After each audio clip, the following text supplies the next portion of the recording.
বক্তব্য রাখবেন বাংলাদেশ খেলাফত মজলিসের যুগ্ম মহাসচিব হযরত মাওলানা আতাউল্লাহ আমিন।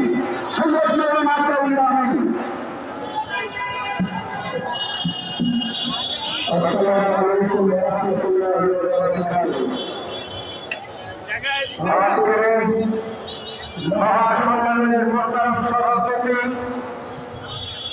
হযরত আব্দুল হামিদ বিন সাহেব নবপুর, অন্যান্য ওলামায়ে কেরাম, দেশ বিদেশের ইসলামী ব্যক্তিত্ব, আমার সামনে উপবিষ্ট নবী কামের তৌহিদি জনতা, গোটা দুনিয়ার মুসলমান, গোটা দুনিয়ার ইসলাম পন্থীরা ঐক্যবদ্ধ, কাদিয়ানীরা মুসলিম কাফের।